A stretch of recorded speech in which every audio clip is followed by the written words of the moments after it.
Hello, ladies and gentlemen. Today we're talking about the British Empire, history of the United Kingdom of Great Britain. Because I travelled there recently, where I got this nice jacket from too. So basically, the first settlers in England arrived in around 1000 BC, before Christ, and they met over the Romans there. The Romans invaded England from the Celtic people, which were nomadic forest dwellers, and the Romans built London, Bath, and other cities. They brought agriculture and hygiene, like toilets and sewers, and they built a bunch of cities.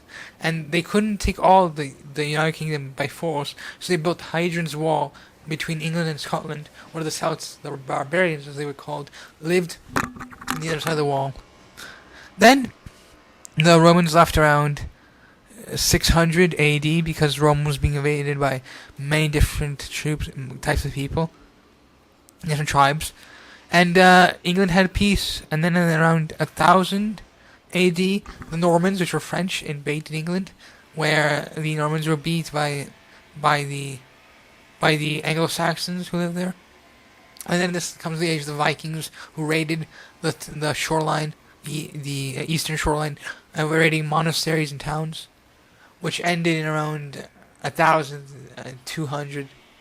And in 1200, the first rulers were the Tudors in the Middle Ages, from 1200 to around 1500, and the last Tudor was Queen Elizabeth I, who reigned between 1000 to 1200, 300. Sorry, her father was Henry VIII, the famous king who had 8 wives, and he beheaded most of them.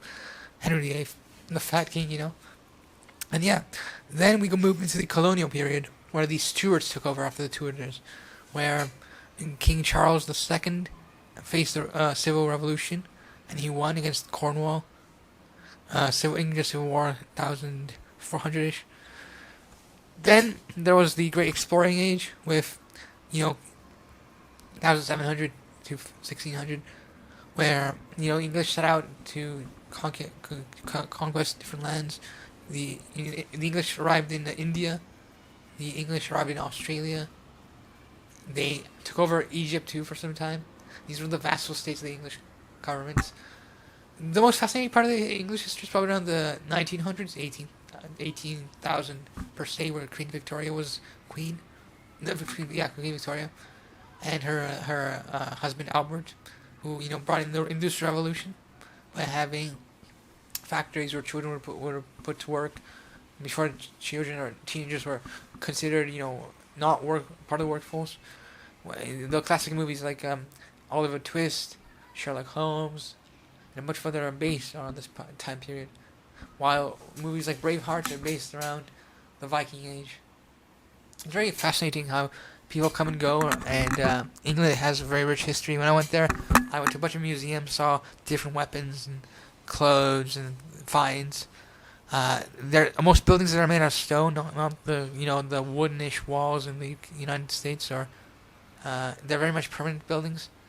There's not a lot of high-risers or apartment buildings, like even large buildings.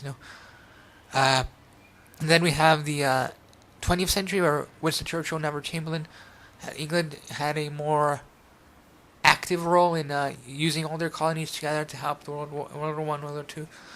The British had a very, with Churchill, he was one of the best leaders ever considered to be, because he put a hard line stance against Nazism and brought together the people. England was being bombed by the Blitz in the 40s, but the Germans, they would fly over and bomb them. They would never try land invasion because they knew they'd lose, because the British were very strong together.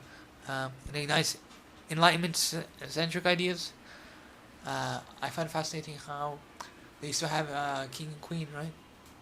How King George, after the Stuarts, came the Georgians, and then came the Windsor. There were like 5 King Georges.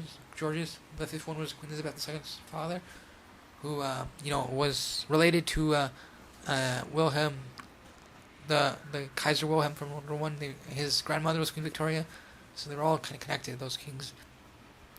And Yeah, England is a show of what humanity can accomplish. They had a huge empire, and now they're a bit smaller on the world stage, but they're still quite important. And I loved visiting England. It was amazing. So after World War II, we have Thatcher, who had the Falkland War, which was kind of unnecessary, just like the U.S. and Iraq. Um, but they fought well in the World Wars, and they stood their ground. So there's England, there's Ireland, Northern Ireland, and South. North is, I think the North is those that's separated, and Scotland and Wales, and all of them are considered the United Kingdom. Now England is, the mainland of the United Kingdom, and Great Britain is the name given to all those areas too. So it's United Kingdom of Great Britain. I kind of went quite quickly, so I'm sorry if I spoke too quick, but I just really enjoy these topics, and this is part of part of history too. Let's check it. Let's see.